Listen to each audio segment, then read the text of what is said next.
Hamas উৎখাতের অজুহাতে গাজায় নজিরবিহীন আগ্রাসন চালাচ্ছে দখলদার রাষ্ট্র ইসরায়েল। গেল ৭ অক্টোবরে হামাসের প্রতিবাদী অভিযান আল আকসা ফ্লাডের জবাব দিতেই হামলা চালাচ্ছে তেল আবিব, দাবি আইডিএফের। তবে এসব অজুহাত মিথ্যা প্রমাণিত হয় যখন দেখা যায় পশ্চিম তীরের বেসামরিক শরণার্থী শিবিরগুলোতেও চলছে ইসরায়েলি হামলা। মূলত অভিযান নাম দিলেও বহু বছর থেকে অঞ্চলটিতে চলছে জায়নবাদীদের আগ্রাসন। ফলে পশ্চিম তীরেও এতদিন থেকে গড়ে ওঠে নানা ফিলিস্তিনি প্রতিরোধী শক্তি, যারা চলমান যুদ্ধে মাথাচাড়া দিয়েছে মাতৃভূমি রক্ষায়। তাই হরহামেশাই ফিলিস্তিনি স্বাধীনতাকামী দলের মুখোমুখি হতে হয় ইসরায়েলকে, যার ফল বেশিরভাগ সময়ে শুভ হয় না দখলদার রাষ্ট্রটির জন্য। এখন জন্ম সনদ দিয়ে খোলো বিকাশ স্টুডেন্ট অ্যাকাউন্ট, নিজের বিকাশ নিজে কর।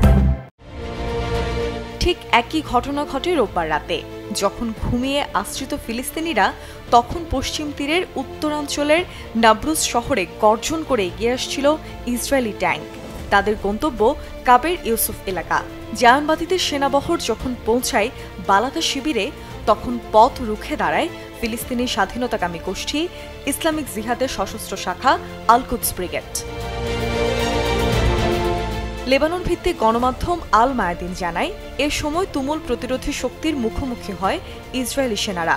ফিলিস্তিনি প্রতিরোধের তেজ এতই বেশি ছিল যে এতে নাকানি চুবানি খায় আইডিএফ। এক বিবৃতিতে আল কুদস ব্রিগেড জানায়, মাতৃভূমি রক্ষায় দখলদার বাহিনীর বিরুদ্ধে কয়েকটি এলাকাতে চলে তাদের প্রতিরোধ। পূর্বাঞ্চলে আল রাউদা কলেজের কাছে আল কুদসের ধাওয়া খেয়ে পিছু হটতে বাধ্য হয় সেনারা। পরবর্তীতে আম্মান স্ট্রিটে ইসরায়েলি গাড়ি বহরে গুলি চালায় ফিলিস্তিনি যোদ্ধারা। এক পর্যায়ে বোমা হামলাও চালায় তারা। এতে বড় বিপাকে পড়ে ইসরায়েলি সেনারা। এর আগে একই সপ্তাহে ৩ দিন আগে জেনিনেও ফিলিস্তিনের প্রতিরোধের আগুন হাড়ে হাড়ে টের পেয়েছিল ইসরায়েলি দখলদার বাহিনী। এ সময় হার্শ আল সাদা অঞ্চলে তাদের বিরুদ্ধে অভিযান চালায় আল কুদস ব্রিগেড ও আল আকসা ব্রিগেড।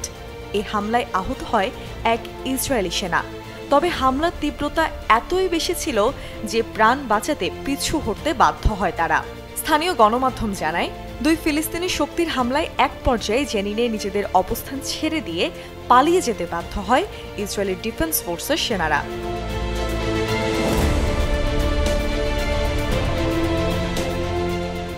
এর আগে রাস আল আইন, আল দাহিয়া, খালিদ আল আমাউদ এবং আল ইয়াসমিনা অঞ্চলে তাণ্ডব চালানোর পর একই দিনে নাবলুসে বড় হামলার ছক আঁকছিল ইসরায়েল। এই উদ্দেশ্যে অঞ্চলটিতে ধেয়ে যাচ্ছিল তাদের সেনাবহর।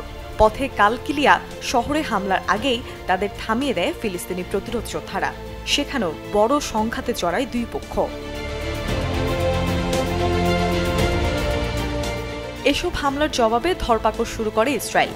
এ পর্যন্ত চলমান যুদ্ধে ৯,০০০-এর বেশি ফিলিস্তিনকে গ্রেপ্তার করেছে তারা, যাদের বেশিরভাগই বন্দী আছেন বিনা বিচারে।